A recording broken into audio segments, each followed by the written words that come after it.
不是有种似曾相识的感觉？没错，它的前脸呢就是延续了 S603的经典设计，只不过呢它属于 SUV 车型，所以整体看上去呢车身更高大一些。这也要得益于它的这4幅21寸的运动型轮毂。大家可以看到啊，它的轮胎非常的扁平，而且搭配一个非常有个性的卡钳，整体的运动感一下就凸显出来了。不过啊，这个轮胎并非上市之后的一个标准配置，它是一个选装胎，采用的是一个马牌的轮胎。大家都知道马牌轮胎主打就是运动化嘛，所以其实这台车刚刚在试驾的过程当中呢，我们也觉得哈，它由于这个轮胎是一个运动胎，所以它的胎噪呢就稍微要大一些。如果换成了普通的轮胎的话，它的胎噪，它的车内的 NVH 呢相对来说肯定要好很多。个人感觉啊，这台车无论你从前面看、侧面看还是后面看，都有种莫名的高级感。有人说它像兰博基尼的 Urus， 我想这可能就是对它的这种高级感给出的最高赞美吧。另外 S7 在此前的 SL03 的车身颜色上新增了2个青春亮丽的颜色，鲫鱼黄和赤云橙。按照厂家的话来说，越是鲜艳的颜色越难调，而对于用户而言，越是艳丽的颜色越挑人。所以这也是这台车想给予消费者的个性化选择方案。深蓝 S7 的动力配置依旧和 SL03 一样，提供纯电版、增程版和轻电版本。那我们今天试驾的呢是纯电版本的车型，不过从它的外观是分辨不出来的。那它开起来到底怎么样？我们接着往下聊。其实今天聊这款车呢，我不想过多的去跟大家讲参数，而是想跟大家分享一下关于深蓝 S7 这台车的开发团队想让用户有一些什么样的驾乘体验。不知道大家有没有发现啊，S7 是没有仪表盘的，取而代之的是一个 AR HUD 抬头显示。那我们就来好好聊一聊这个设计。其实很多人都认为啊，是不是要这么抠门，连个仪表盘都不装？其实仪表盘真的值不了多少钱。这个 AR HUD 的成本可以说是仪表盘的3倍。那为什么要用这个呢？仪表盘的作用在传统燃油车上主要是看转速、车速以及档位的这些，那如今的电动车就没有那么多复杂的信息需要关注了，主要就是车速、档位，对吧？所以现在很多的新能源车的仪表盘呢都越变越迷你，甚至有的车型直接取消了仪表盘。那但是这样也不行啊，不安全啊，对吧？你的视线需要暂时离开前方的路面，所以就有了这个 AR HUD。它投射出去的画面呢，在驾驶员的正前方，面积很大，显示的内容很多，可以自行的进行一个调整。那在我使用了一整天之后呢，我并没有觉得有任何的不适应。另外，中控屏呢也是和 SL03 的同款向日葵屏。这块屏幕主要就是给驾驶者来使用的。这款车的亮点还是在副驾驶，这块屏幕设计在了副驾驶的遮阳板上。设计团队的灵感其实很简单，在车上玩手机的时候很累，拿个磁铁吸上去，感觉就很舒服了，解放了双手，于是呢就有了这块屏幕。但是光有这个不行啊，这个姿势也不是很舒服，接下来就有了这个零重力座椅，一键放倒，这个姿势距离看电影绝佳，而且这样的好处就是对颈椎有好处的，是不是很贴心啊？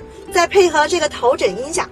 不过它目前的操控还比较单一，在这个门板上哈，然后这个屏幕上也可以操控。后续设计团队也在开发，比如说手机控制遥控板控制等方法，大家也可以期待一下。这些呢都是可以通过 OTA 升级来完成的。除此之外呢，还有一个前所未有的设计，就是主驾驶也有零重力座椅。按照设计团队的初衷，这个设计呢是为了家庭和睦，做到了公平对待，不争不抢，是不是还有点意思？这台车同样也搭载了8155芯片，12G 的运行内存和128G 的硬盘，所以它的车机流畅度还是挺不错的，基本上不会出现卡顿的现象，而且语音控制也是分区识别的，基本上你看得到的功能都能用喊话来解决。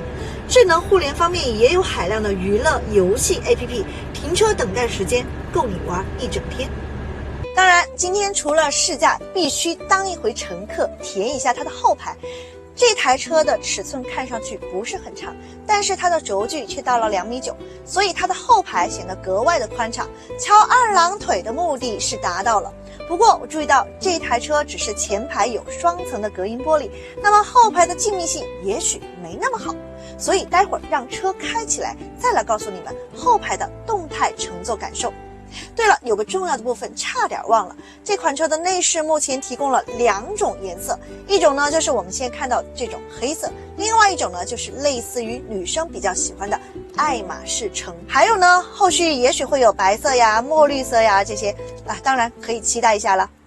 这台车的整个驾驶感受呢，我会分为2个部分来分享。首先是它的智能驾驶，对于一台新能源车，智能驾驶领域呢总是不敢懈怠的。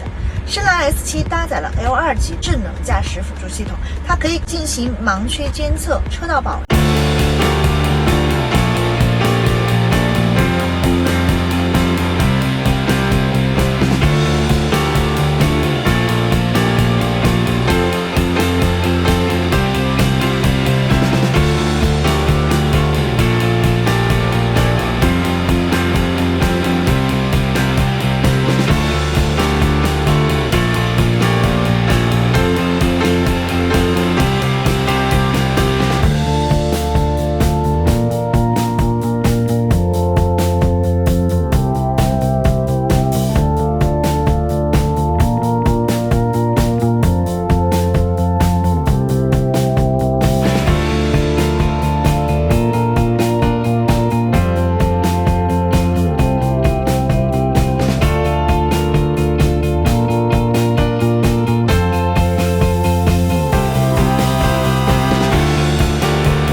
拥有其独特的设计和配置，我觉得是非常具备竞争力的。